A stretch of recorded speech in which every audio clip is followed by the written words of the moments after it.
The wind didn't just howl, it lied. It whispered through the canyon walls that winter was coming, that the land was empty, that she was alone. But Marguerite Ashen knew better. For 3 months since the dirt fell on Thomas's coffin, the wind had been her only companion, and she'd learned its language. It was a language of secrets. She stood at the window, a porcelain doll in a homesteader's cabin, tracing ghosts on the frosted glass. Golden hair, sky blue eyes, skin like cream. A picture of delicate grief. But under the simple dress, her heart hammered a frantic rhythm that had nothing to do with sorrow. The doctor's words still echoed in the small room, a pronouncement that had sealed her fate. Barren as the desert, Mrs. Ashen. He'd said it with such pity, such finality. Her hand, as if by its own will, drifted to her flat stomach. An empty gesture for an empty womb. She and Thomas had prayed for a child, prayed until their knees were raw and their hopes were worn thin as thread. But the truth was a bitter seed she held on her tongue. The doctor had lied. It wasn't her. It had never been her. And tonight the wind wasn't just lying about the coming cold. It was screaming a warning. Because someone was out there. Someone was watching the cabin. And it wasn't the first time. Hoofbeats, not the steady rhythmic clip-clop of a settler's horse, but something wilder, more urgent, tearing through the evening stillness. Marguerite's heart seized. She pressed closer to the glass, her breath fogging a small circle. A lone rider, a silhouette against a blood-red sunset. He was a specter from the stories Thomas used to tell, the kind that made the fire seem small and the cabin walls feel like paper. Comanche. Even from a distance, there was no mistaking it. The way he was one with his horse, the unbound black hair streaming behind him like a battle flag. Every instinct, honed by months of listening to the wind's secrets, screamed at her to run. Bolt the door, douse the lamp, hide. But her feet were rooted to the floorboards, because this wasn't the watcher from the ridge. This was something else entirely. This was destiny, riding in on a horse of smoke and dust, and it was coming straight for her door. He moved with a liquid grace that was terrifying. He didn't dismount. He flowed from the saddle, his moccasins making no sound on the hard-packed earth. The dying light caught the sharp angles of his face, high cheekbones that looked like they could cut stone, a jaw set in grim purpose. His chest was bare but for a leather vest, a canvas of scars and intricate beadwork. He was a masterpiece of violence and survival, and his eyes, dark as a starless midnight, were locked on her. Not on the cabin. On her. Chayton White had followed the smoke of a vision for 3 days, a vision born from the ashes of his people at Dove Creek. He was the last of his line, a ghost haunted by the faces of his slaughtered kin. The spirits had promised him a future, a continuation. They had shown him a woman with hair like the morning sun, trapped in a house of sorrow, whose empty womb held the key to his tribe's survival. And as he approached the cabin, he knew. This was the place. This was the woman. The spirits did not lie. He didn't knock. Power doesn't ask for permission. He simply opened the door, and the small cabin seemed to shrink, overwhelmed by his presence. The air crackled, thick with the scent of sage, leather, and something ancient and wild. Marjorie stood frozen, a deer in the hunter's gaze. In the firelight, her beauty was more than the vision had promised. It was a fragile, desperate kind of beauty. Her eyes were wide, not just with fear, but with something else he couldn't name. A flicker of recognition, as if she'd been expecting him her whole life. "You are the widow woman," he said. His voice was the rumble of a distant storm, his English clipped but clear. She could only manage a nod, her own voice stolen by the thunder in her chest. He took a step closer, and another. The space between them vanished. "Your husband is dead. Your womb is empty. You live in a house of shadows." Each word was a perfectly aimed arrow, piercing the armor she wore for the world. How could he know? How could this savage stranger see the secret truths she'd buried even from herself? "Who are you?" she finally whispered, her back finding the cold, unyielding wall. "I am Chayton White," he declared, his eyes never leaving hers. "The spirits have shown me your sorrow. They have sent me to end it." He was so close now she could see the faded lines of war paint on his skin, a ghost of the battles he'd fought. She should have screamed. She should have fought. But a strange calm settled over her, a sense of inevitability. This moment was preordained, written in the stars long before she was born. I don't understand, she breathed, the words feeling foolish and small. Chayton reached out, his calloused fingers hesitating for a moment before brushing her cheek. The touch was like a lightning strike, a jolt of pure energy that arced through her, chasing away the cold that had lived in her bones for so long. She saw a flash, an image searing itself behind her eyes. Fire, smoke, the terrified faces of women and children, the cold glint of soldiers' steel. It was his memory, his pain, and for a staggering second, it was hers too. She gasped, stumbling back, the vision fading but the horror remaining. He saw the shock in her eyes, the shared memory. The spirits had bound them already. Your people say you are cursed, he said, his voice softer now, laced with a new understanding. But the curse was not yours. Some fields need a different kind of seed to bring forth life, a fire to burn away the rot. His hand moved from her cheek, coming to rest over her frantic heart. He could feel its wild, terrified rhythm. The Great Spirit has chosen you. You will be the mother of my son. Tonight I will plant the seed that will save my people. It wasn't a threat. It was a prophecy, a promise spoken with the weight of absolute certainty. And deep within her, in the barren, empty place she had mourned for so long, something impossible began to stir. A flicker of hope, a dangerous, terrifying, irresistible hope. Her mind screamed no. This was madness. This was sin. But her body, her very soul, leaned into his touch. It was a betrayal of everything she had ever known, of the man she had buried, of the God she had prayed to. And yet it felt more true than anything in her life.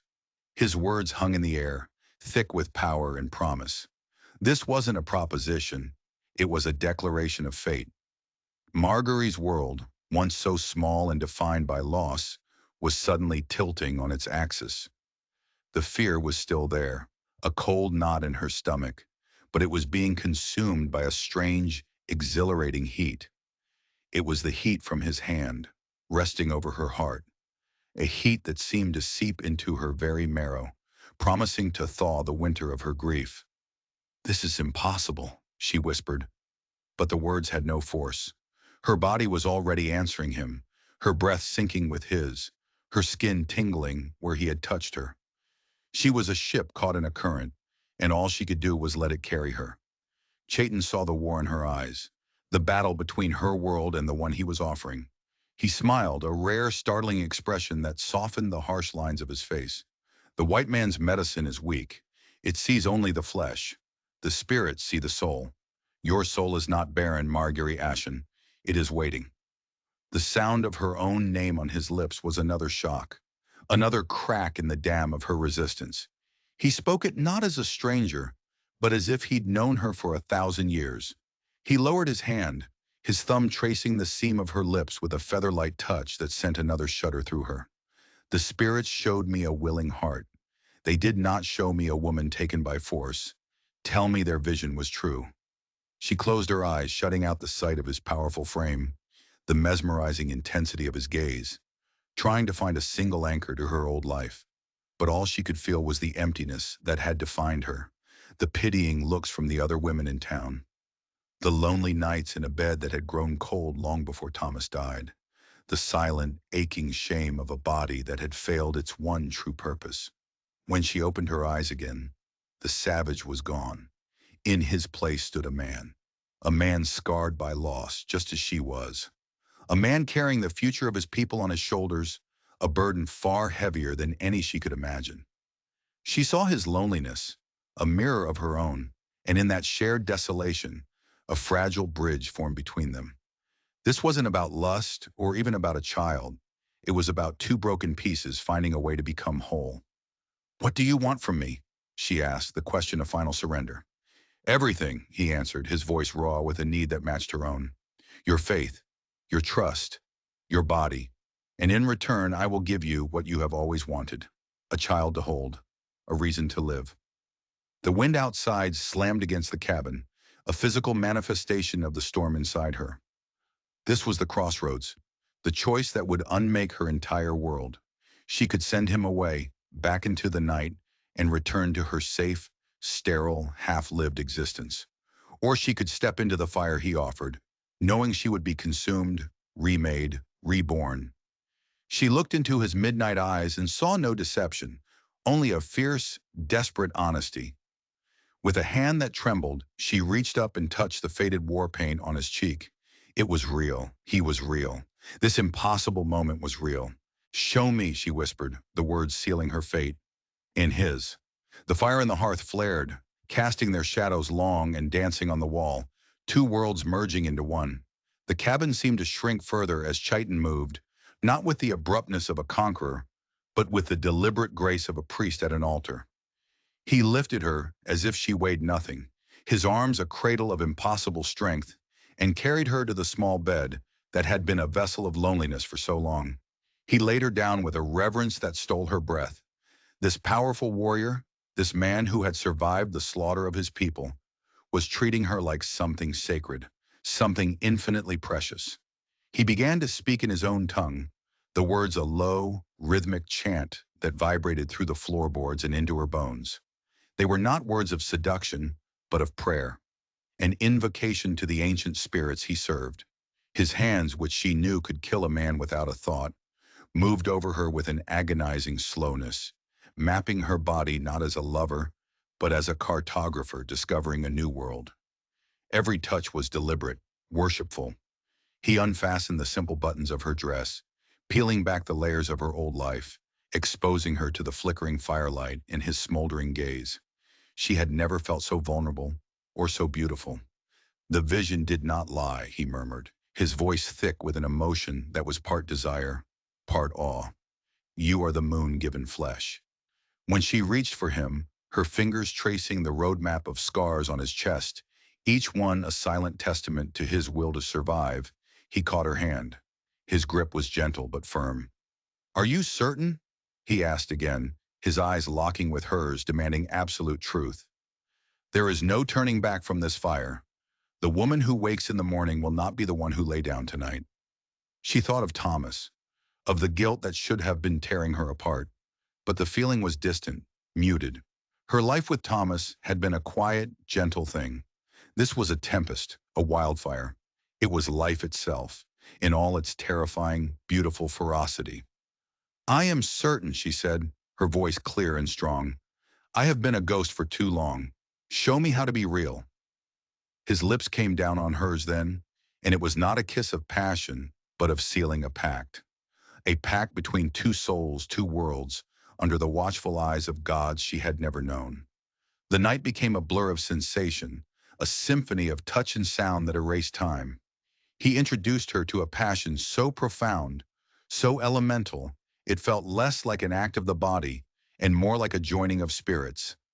It was the dance of earth and sky he had spoken of, and she was lost in its rhythm, her cries of pleasure mingling with his chanted prayers. She was being unmade and remade, every kiss a new line of scripture, every caress a baptism. The fire burned down to glowing embers, and the first hints of dawn painted the eastern sky in shades of bruised purple and soft rose. They lay tangled together, her head on his chest, listening to the slow, powerful beat of his heart. It was the most peaceful sound she had ever heard. His fingers, impossibly gentle, combed through her hair. The silence was filled with a new kind of knowing, a shared intimacy that went beyond the physical. "How can you know?" she asked, her voice soft in the pre-dawn quiet. "About the child, the doctors, they were so sure." Chaitin's arm tightened around her, a protective, possessive gesture. "The spirit showed me his face," he said with unwavering certainty. "A son with your eyes and my strength. In 3 moons you will feel him stir. He is the bridge between our peoples. He is our hope." She pushed herself up on one elbow, needing to see his face to find even a flicker of doubt. There was none, only a serene, unshakable faith that was both baffling and comforting. A sudden, cold dread washed over her as the reality of the sun, now cresting the horizon, began to sink in. What happens now? She asked. When the townspeople find out, when they see a shadow passed over his strong features, the first sign of uncertainty she had seen in him. My people are ghosts on this land, hunted. Your people will call you a whore, a traitor. They will not see a child of hope. They will see an abomination. There is no place for us in either world. The truth of his words hit her with the force of a physical blow. She was no longer just a barren widow to be pitied. She was a white woman who had lain with a Comanche warrior. In the eyes of the world, she had damned herself. Their child would be an outcast, a pariah, belonging nowhere. The easy path would be to send him away, to hide her shame, to pray the seed he planted didn't take root. But as she looked at him, at the father of the child she already loved with a fierce, protective instinct, she knew she couldn't. The woman who had laid down last night truly was gone. In her place was someone new, someone who would not be defined by the world's hatred. Then we will make our own world, she said, the words coming out with a strength that surprised her. Far away from here, a place where our son will be judged not by his blood, but by his heart. Chaitin's eyes widened. He had come here to fulfill a vision, to plant a seed. He had expected to ride away at dawn, leaving her to her fate, carrying the hope of his people in her womb. He had not expected this. This fragile-looking woman, with the spirit of a she-wolf, was offering to share his exile, to abandon everything she knew for him. You would do that? He asked, his voice filled with disbelief. Leave all of this for a life on the run with me? Marjorie looked around the small cabin, at the meager possessions that represented her entire life. A life of quiet desperation, a life of being less than. What am I leaving? She asked, a bitter smile touching her lips. A grave? Pity? You are offering me a life, a real one, with a child, with you. As she spoke, she felt it, a strange, warm flutter deep inside her, a tiny spark in the darkness. It was impossible, far too soon, and yet she knew, with a certainty that mirrored his own, she knew. Life had taken root. Tears filled her eyes, not of sorrow, but of a joy so profound it was painful. I feel it, she whispered, her voice choked with wonder. Chaitin, I can feel him. He placed his large warm hand over her stomach, his expression one of pure reverence. The seed is strong, he murmured. Our son is impatient to see the world his mother has chosen for him. The sun was climbing higher, and with it, a new and dangerous day was dawning. They had to move, and they had to move now, before the town found out, before the world they were leaving behind could sink its claws into them and tear them apart. But as they began to dress, a new sound cut through the morning air, not hoofbeats, the distinct metallic click of a rifle hammer being cocked just outside the cabin door. The sound froze them both. It was sharp, deliberate, and impossibly close. Chaitin moved with a speed that was barely human, a blur of muscle and instinct, placing himself in front of Marjorie, his body a shield. His eyes scanned the small cabin, looking for a weapon, a way out. There was none. The door was the only exit, and death was waiting on the other side. Stay behind me, he hissed, his voice a low growl. The man outside didn't speak. The silence stretched, thick with menace. Marjorie's newfound hope curdled into icy terror. They had been found. Their impossible new world had died before it was even born. Then a voice cut through the tension, a familiar, reedy voice that made Marjorie's blood run cold. Mrs. Ashen, you in there? Saw the savage's horse. Figured I should check you were all right. It was Jebediah Smith, their closest neighbor, a man whose farm was a good 2 miles down the canyon, a nosy, sanctimonious man who had always looked at her with a mixture of pity and contempt. Chaitin tensed, ready to spring. He could burst through the door, take the man down before he could fire. But what then? The shot would echo for miles. It would bring others. Their escape would be over. Answer him, Chaitin whispered, his eyes never leaving the door. Send him away. Marjorie's mind raced. Jebediah was not a brave man, but he was a gossip. If he saw Chaitin, the entire territory would know by noon. She took a deep, shaky breath, trying to steady her voice. I'm fine, Jebediah. Just startled.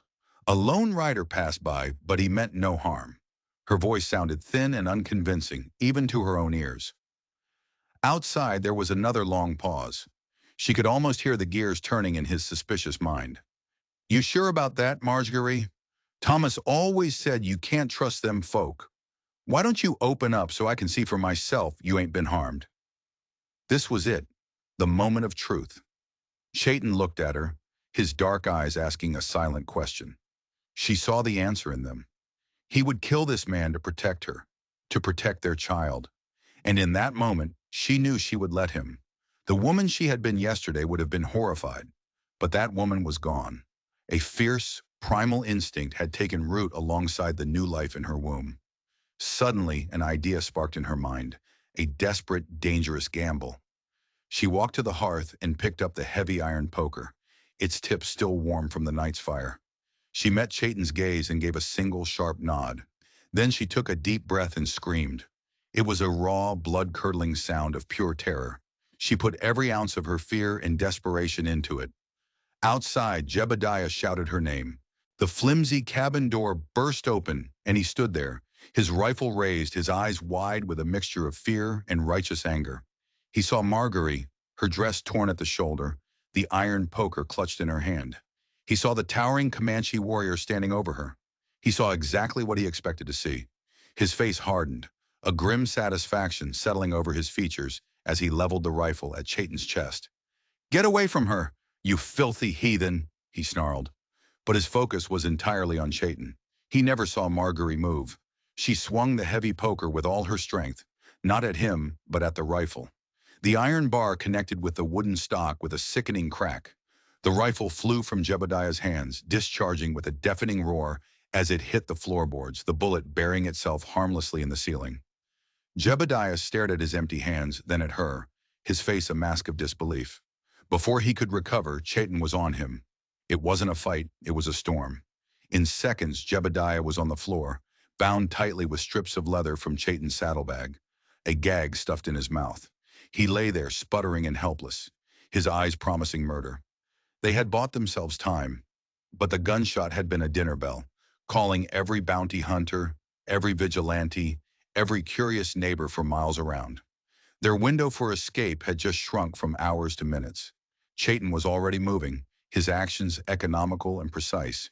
He grabbed a small sack, stuffing it with dried meat and a waterskin. "We leave now, through the back." Marjorie nodded, her mind strangely clear. The adrenaline had burned away the last of her fear. She grabbed Thomas's old hunting knife from the mantelpiece and a small leather-bound book from a loose floorboard near the bed. It was her mother's journal, the only thing of true value she owned. As Chayton worked on prying loose a board from the back wall of the cabin, Marjorie knelt beside the bound Jebediah. His eyes were wide with terror now, the righteous anger replaced by a pathetic plea for mercy. "You brought this on yourself, Jebediah," she said, her voice low and cold. "You and all the others who looked at me like I was already dead." She took the knife and, with a swift, deliberate motion, cut a small, intricate symbol into the wooden floor next to his head. It was a symbol she had seen in the flash of vision from Chayton, a symbol from his people. Let them think he had marked this place. Let them think he had taken her by force. It was a lie, but it was a lie that might buy them the time they needed. She stood up, turning her back on her old life, on the man who represented everything she was fleeing. "I'm ready," she said to Chayton. He pulled the last board free, creating a small opening to the world behind the cabin. He slipped through first, then reached back for her. As she crawled through the rough opening, leaving the dim, smoky cabin for the bright, dangerous morning, she didn't look back. There was nothing left for her there but ghosts. They ran. They didn't stop for breath, for water, for the burning in their lungs. They moved through the canyons and arroyos, Shaitan leading the way, his knowledge of the land their only shield. He moved like a spirit, leaving almost no trace, always keeping them to the rock and hard ground where their tracks would be invisible. The sound of distant shouts and barking dogs followed them for the first hour, a relentless reminder of the pack of wolves they had unleashed.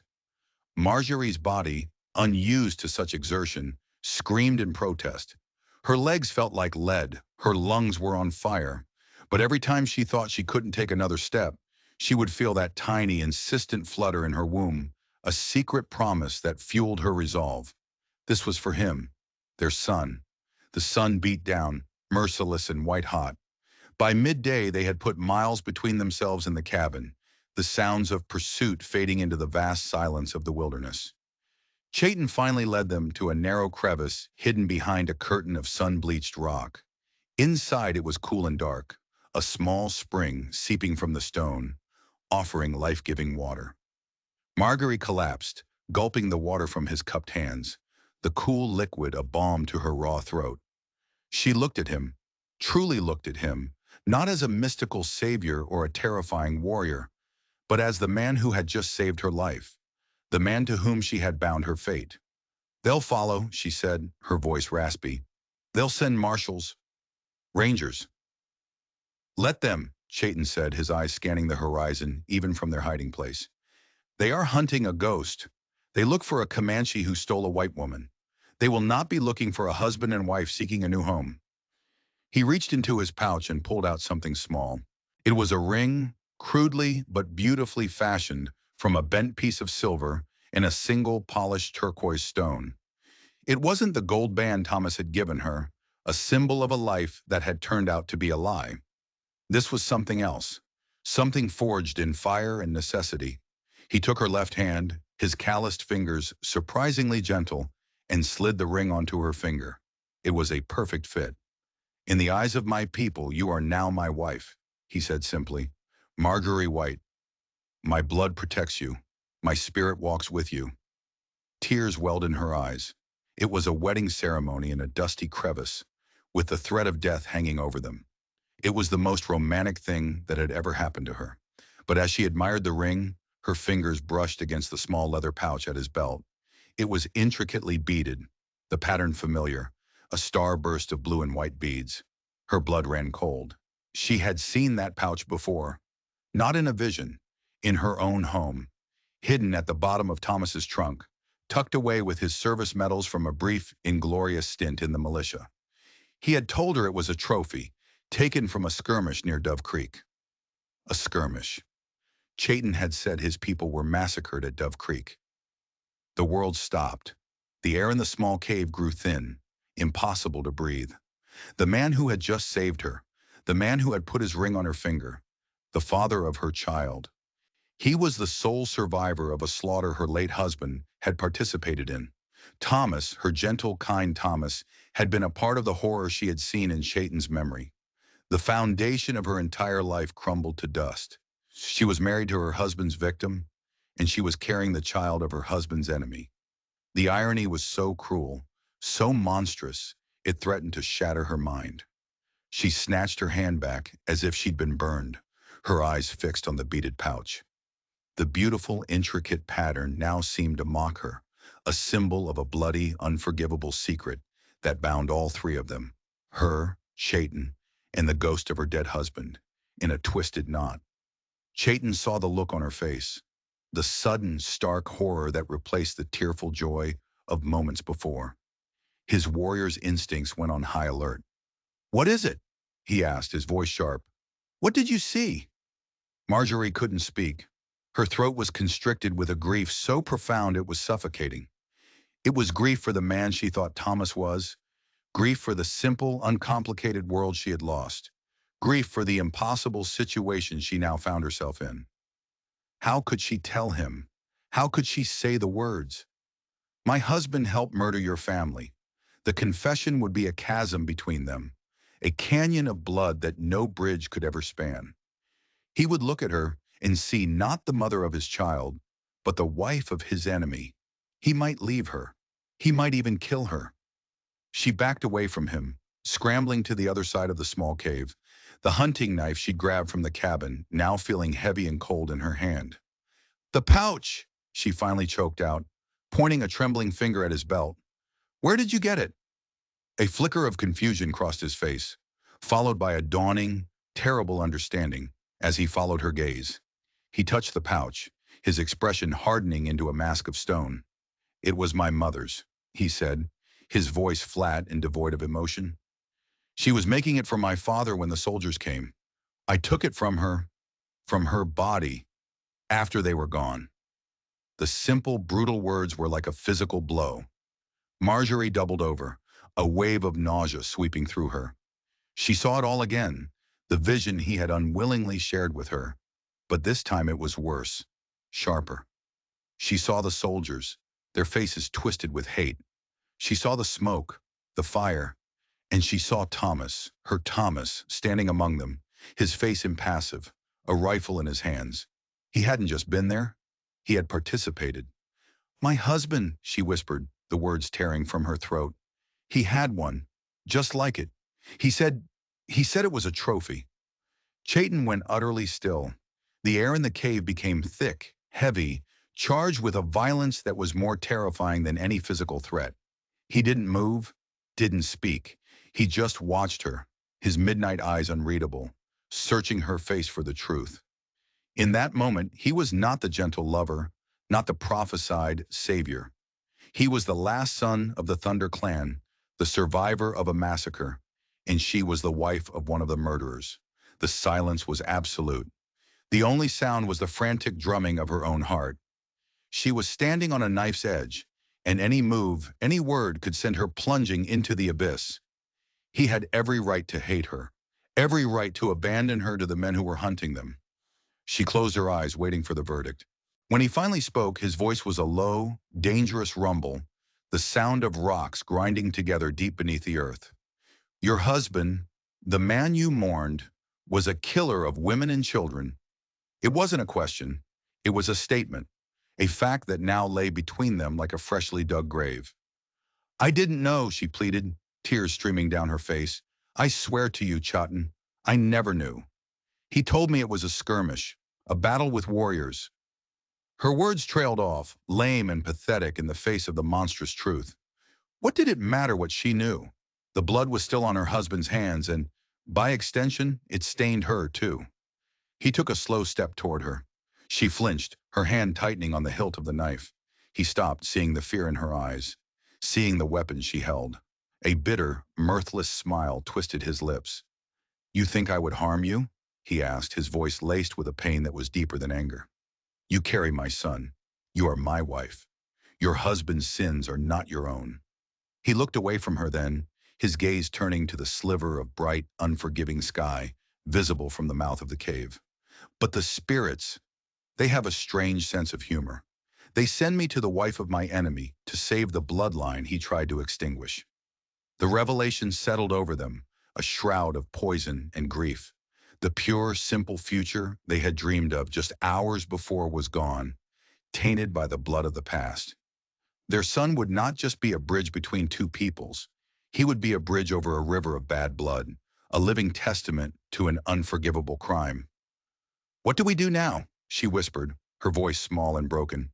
He turned back to her, and the anger and pain in his eyes had been replaced by something else, a grim, unyielding resolve. The resolve of a warrior who had faced death 1,000 times and refused to surrender. "We do what we were already doing," he said, his voice regaining its strength. "We survive. We run. We build our new world. But now we do it not just for ourselves, but to prove the ghosts of the past have no power over the future." He walked to her and gently took the knife from her trembling hand, his fingers closing over hers. "This changes nothing between us, Marguerite," he said, his eyes boring into hers, demanding she believe him. "But it changes everything about the journey ahead. They are not just hunting us now. The spirits of my people are watching. They will demand justice, and one way or another, blood will be answered with blood." He released her hand and moved to the entrance of the cave, peering out. The sun was beginning to dip, painting the clouds in fiery colors. "Rest," he commanded. "We move at nightfall. The hunt is no longer just behind us. From this moment on, it is inside us too." Marjorie slid down the cool rock wall, wrapping her arms around her knees, the silver and turquoise ring feeling impossibly heavy on her finger. She had escaped one prison only to find herself in another, a prisoner of a history she never knew was her own. And she knew, with a chilling certainty, that their journey was no longer just a flight to freedom. It was a pilgrimage toward a reckoning. They traveled by night, ghosts under a blanket of stars, moving through a landscape that was both beautiful and hostile. The days were spent in hiding, in shallow caves or thickets of mesquite, where they would sleep in exhausted, watchful shifts. The shared revelation had changed them. The easy intimacy they had found was gone, replaced by a careful, fragile tenderness, a constant awareness of the chasm of blood that lay between their paths. Chaitin was more withdrawn, his warrior's focus absolute. He was a protector, a guide, but the lover who had whispered prayers on her skin had retreated behind a wall of grim purpose. Marjorie, in turn, felt a gnawing guilt that was a constant, bitter taste in her mouth. She would watch him as he slept, the harsh lines of his face softened, and wonder how he could even look at her. She was a living reminder of his greatest loss. Yet in the darkness, they would find each other, their bodies seeking a comfort their minds could not grant. Their lovemaking became a desperate, fierce act of defiance against the ghosts that haunted them, a silent promise that they would not let the past win. One week bled into the next. They moved north, always north, crossing the Red River into Indian territory. The land changed, becoming greener, more forgiving, but the danger only grew. They were in the heart of the Comanche nation, but Chaitin's people were scattered and broken, and there were other tribes, Kiowa and Apache, who would see him as an intruder and her as a prize. One evening, as they prepared to move out from their hiding place in a rocky outcrop, Chaitin held up a hand, his body going rigid. Marjorie froze, her heart leaping into her throat. He listened, his head cocked, a hawk spotting its prey from a mile away. "Riders," he whispered. "3 of them. Not soldiers. Not Indians. Bounty hunters." The news from her cabin had spread faster and farther than they could have imagined. They were being tracked. She felt a surge of panic, but Chaitin's calm was infectious. He pointed to a narrow game trail that wound up the side of the bluff. "Go," he said. "Follow the trail to the top. Do not stop. Do not look back." "What about you?" she asked, her voice trembling. A grim smile touched his lips. "I will give them something else to follow." He pressed a quick, hard kiss to her lips. "Go. I will find you." She didn't want to leave him, but she knew arguing was pointless. The most important thing was the life inside her. She scrambled up the trail, her hands and feet finding purchase on the loose rock, her breath coming in ragged gasps. When she was halfway up, she risked a glance back. She saw them now, 3 riders emerging from the trees below. They were rough men, with the hard, cruel faces of wolves. And she saw Chaitin. He had stepped out into the open, a lone figure standing on a rock, deliberately making himself a target. One of the men let out a triumphant whoop and raised his rifle. A shot rang out, echoing through the twilight.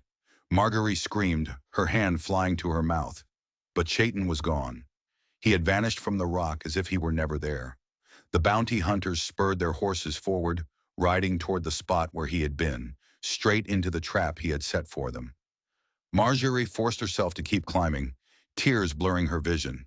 She reached the top of the bluff, her body shaking with exertion and fear. The flat mesa was dotted with scrub brush and juniper trees. She was exposed, alone. She found a dense thicket of juniper and crawled inside, curling into a tight ball, making herself as small as possible. She waited. The twilight deepened into night. The sounds of the pursuit faded, replaced by the chirping of crickets and the lonely call of a distant coyote. Hours passed. Every rustle of leaves, every snap of a twig sent a fresh wave of terror through her. Had he been captured? Was he hurt? Was he dead? Just as she was about to give in to despair, she heard a sound so soft it was almost part of the wind. A low whistle, the call of a nightjar. It was a signal he had taught her. Her heart soared with relief. She crawled out of the thicket and saw him, a shadow detaching itself from the deeper shadows of the trees. He was limping. He had a bloody gash on his arm, hastily bound with a strip of cloth. But he was alive, and he was alone. "The others?" she whispered as he came to her. "They will not be following us anymore," he said, his voice flat. He didn't need to say more. She knew he had delivered the justice the spirits demanded. He leaned heavily against a tree, and she saw the toll the fight had taken on him. The wound on his arm was deep, and his leg was clearly injured. "We can't keep going like this, Chaitin," she said, her voice filled with a new, hard-won strength. "We need help, a place to rest, to heal." He shook his head. There is no one to trust. Maybe there is, she said, an idea taking shape in her mind. She pulled the leather-bound journal from her satchel. My mother grew up in a mission, north of here, in Kansas. It was run by Quakers. They were good to her. They believe in peace and helping those in need, no matter who they are. If it's still there, it was a long shot, a desperate gamble based on a dead woman's stories from 30 years ago. But it was the only hope they had. Chayton looked at her, then at the blood seeping through the bandage on his arm. He was a warrior, but even a warrior had his limits. He finally gave a slow, reluctant nod. North to Kansas, he said, to your mother's people. The journey became a grueling ordeal. Chayton's wounds festered in the heat. The limp grew worse, and a fever began to burn in his eyes. The roles were reversed now. It was Marjorie who led the way, who found them shelter, who hunted for small game with snares she fashioned from vines. She cleaned and dressed his wounds using knowledge gleaned from her mother's journal, using moss to pack the gash and a poultice of chewed yarrow leaves to fight the infection. She was no longer a porcelain doll. The frontier was stripping away her fragility, revealing a core of steel she never knew she possessed. They finally stumbled across a trading route, a faint track heading north. After 2 days of following it, they saw a wagon in the distance. It was a lone homesteader, a man and his wife, heading to a new life in the West. Marjorie knew the risk. They could be turned away. They could be turned in. But looking at Chayton, pale and shivering with fever despite the heat, she knew they had no choice. She hid Chayton in the trees and approached the wagon alone, crafting a story about being separated from her own party, her husband injured in a fall. The farmer, a grizzled man named Elias, was suspicious. But his wife, a kind-faced woman named Sarah, saw the desperation in Marjorie's eyes. She saw the turquoise ring on her finger. She saw the slight swell of her belly, and she took pity on her. They agreed to take them as far as the next town, a place called Prairie Dog Creek. Marjorie brought Chayton to the wagon, introducing him as her husband, Charlie, claiming his dark features came from a Spanish grandmother. It was a flimsy lie, but Elias and Sarah, perhaps out of kindness or a desire not to get involved, didn't question it. For 2 days they rode in the back of the wagon, a brief, blessed respite. Chayton's fever began to break, thanks to the rest in the broth Sarah insisted he drink. He and Marjorie spoke little, but a new bond was forming between them, forged in shared hardship and mutual dependence. They were becoming a team, a family. They reached Prairie Dog Creek as the sun was setting. It was a dusty, wind-blown collection of a dozen buildings, a saloon, a general store, a blacksmith, and a sheriff's office. Elias pulled the wagon to a stop in front of the store. "This is as far as we go," he said. "There's a doctor here. Should be able to see to your husband proper." Marjorie thanked them, her heart overflowing with gratitude. As she helped Chayton down from the wagon, the door to the sheriff's office swung open. A man stepped out, a tin star pinned to his vest. He was a tall, lean man with cold, calculating eyes. He took one look at Chayton, his gaze lingering on his high cheekbones, his long black hair. The man's eyes narrowed. Then he looked at Marjorie. A slow, chilling smile spread across his face. He reached up and pulled a piece of paper from a nail on the wall. It was a wanted poster. He held it up.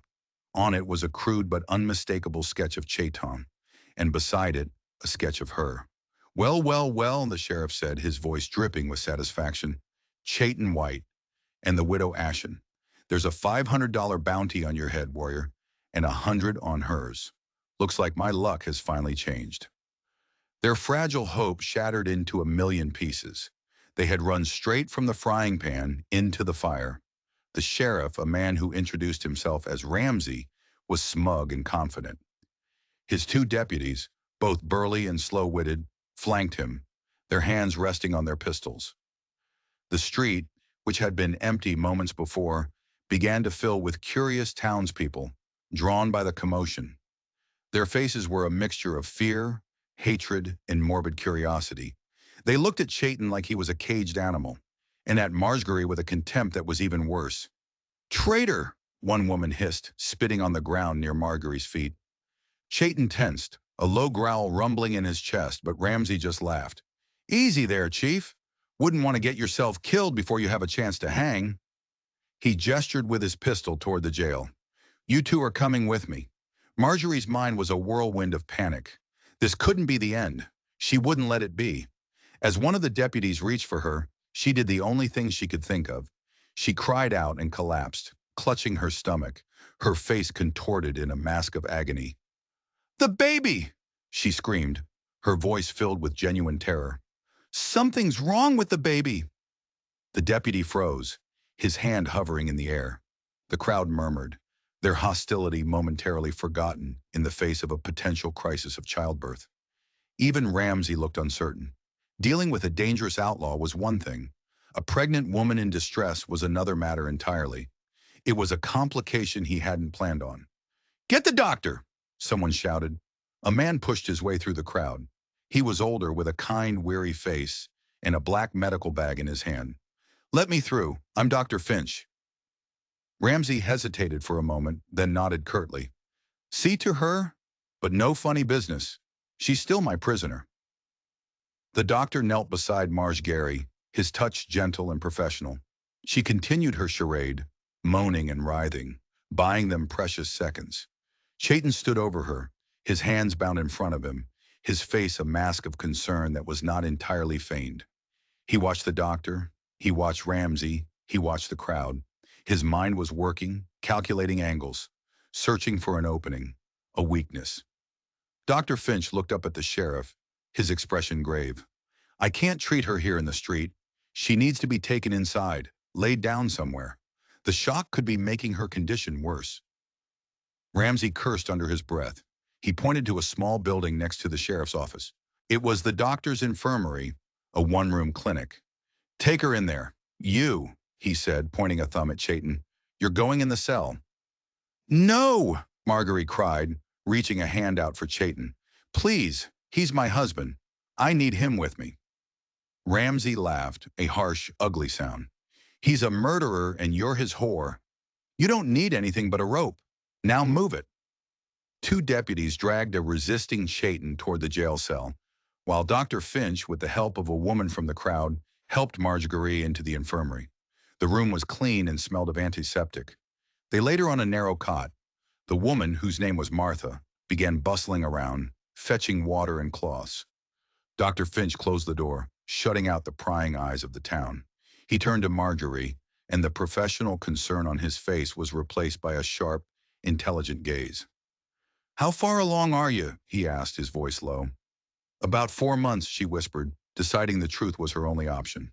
He nodded, his eyes glancing at her still flat stomach. You're a terrible actress, he said, a faint smile touching his lips. But you're brave. I'll give you that. Marjorie stared at him, stunned into silence. Don't worry, he said, still in that same low voice. Your secret is safe with me. I'm not a man who holds much stock in gossip or wanted posters. I treat the patient, not the crime. He pulled a chair over and sat beside the cot. Now tell me what's really going on. And don't leave anything out. The truth might be the only thing that can save you and your husband now. And so she told him. She told him everything. About Thomas, about the doctor's lie, about Chayton's vision, the massacre at Dove Creek, the bounty hunters. The only thing she left out was the detail about Thomas's involvement in the massacre. It was a secret too raw, too dangerous to share. As she spoke, Dr. Finch listened intently, his expression unreadable. When she was finished, he sat in silence for a long moment, steepling his fingers under his chin. Ramsey is a dangerous man, he said finally. He's not a real sheriff. He bought the badge a year ago. He's little more than a glorified bounty hunter who runs this town through fear. He'll hold you until the circuit judge comes through next month. He'll want to make a big show of it. A month? Marguerite's heart sank.